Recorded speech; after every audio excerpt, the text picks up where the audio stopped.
Okay, before I start, I need your permission for something. Do you give me permission to use the slang term that starts with P for your vagina? Yes!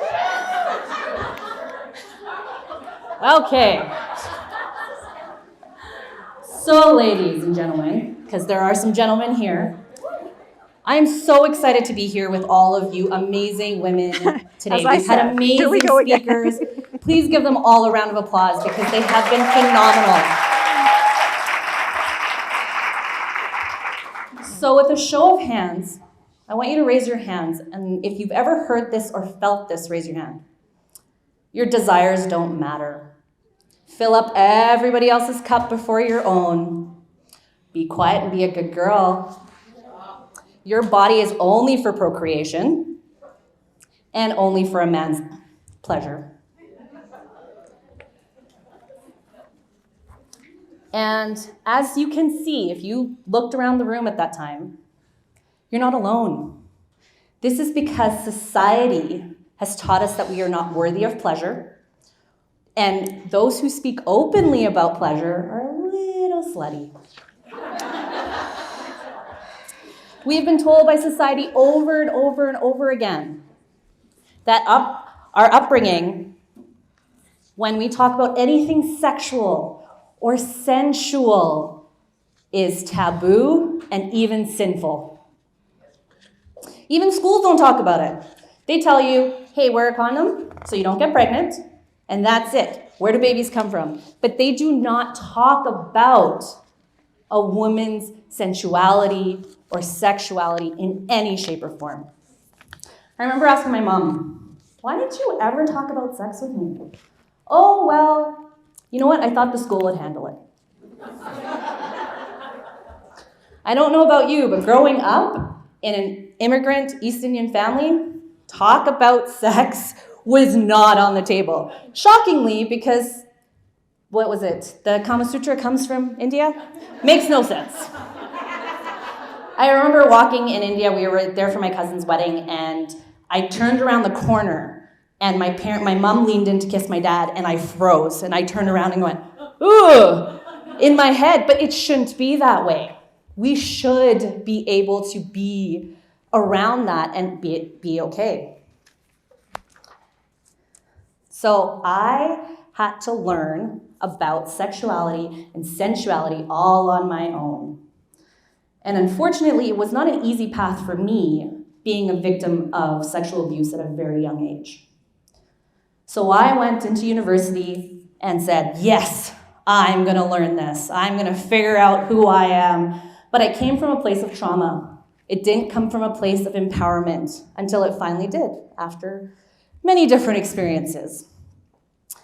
And because when you suffer from abuse, you think of sensuality and sexuality as something dirty.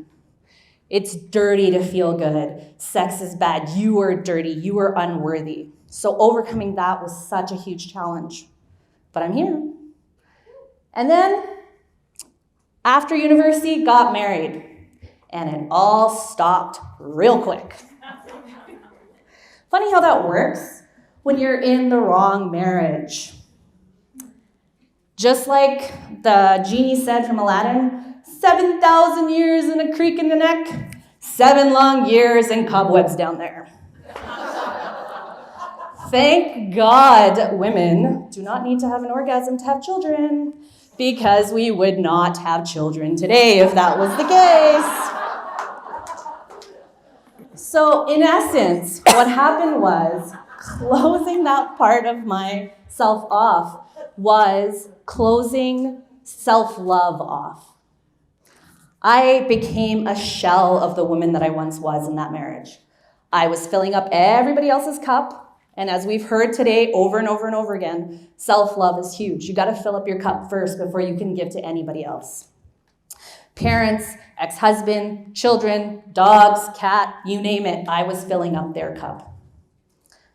And I remember having this conversation with a girlfriend saying, if I never get laid again, I'm okay with that. I don't need it. I got my business, got my friends, got my kids, we're good.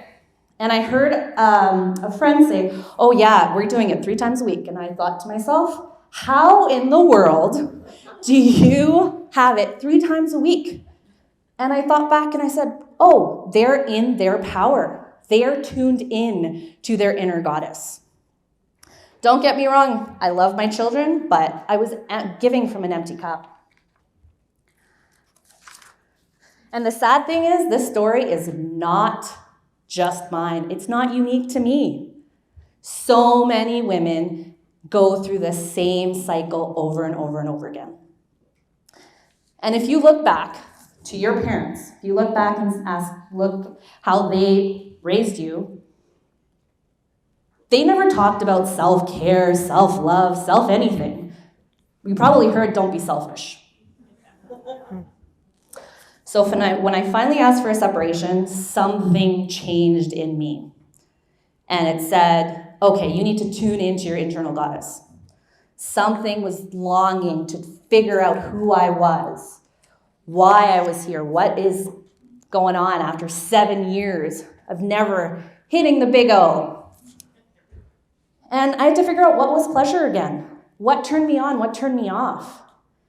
And as I got on this journey of self-discovery, I realized that that was a missing piece of the puzzle to my business. That blocked the flow of money, happiness, flow and ease in my business, and I had no clue that that was one of the biggest missing pieces there.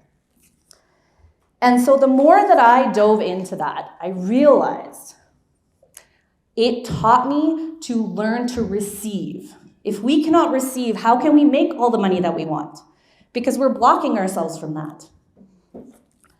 So it's been an amazing journey, a hard one, not to say the least, but it's been an amazing journey finding myself again. And to figure out, okay, what turns me on, what turns me off? And I started to listen to those little whispers that we've been hearing about all day. That inner voice is your inner goddess. She lives there, and if you listen, if you start to tune into her, she will guide you to the most amazing life that you have ever had. And so one thing I've actually told my clients is that you want to tune into her. So I'm going to invite you all to place your hands around your womb area, and I want to hear you say, my power lives here. My power is in my pussy. And say, hello, dear friend, it's been a long time, but I'm here now.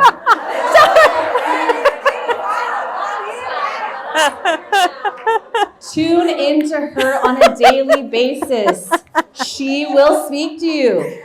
The more you learn what she likes, if you ask yourself questions about business, tune in, ask yourself, what is she saying to me? Is this a yes or is this a no? Because she will guide you to that. And let's be real. We all know men take care of business whenever they please. No offense, gentlemen. But women, we're not taught to do that. It's a big no-no. It's time to change it.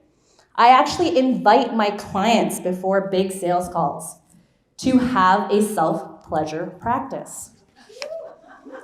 In the middle of the day, before you get on your sales call, give yourself an orgasm. I guarantee you, you will change how you receive.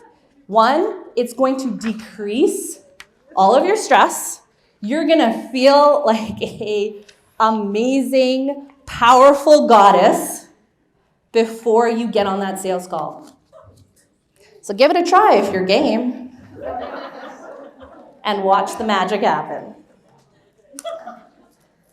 So what I invite you to do is really tune into her as you go on. And ask her the questions. If you're stuck on a question when it comes to business, ask her. If it's a personal question, take a moment, breathe, and sit there and say, okay, this is my time. I am worthy of this. And see what she says. The more you ask her, the more she's gonna do it. Take yourself on a date. Stand in front of the mirror and say, hey, I'm here and I'm fabulous. Instead of saying, oh, this part is fat and there's a double chin and all of the things that we do on a constant basis. It is time, because that will turn her off so fast. She loves to be loved, and it's time for you to love her again. So say it with me, ladies. My time is now. My power lives within me. My power lives within me. And I am worthy. I am worthy. Thank you all so much.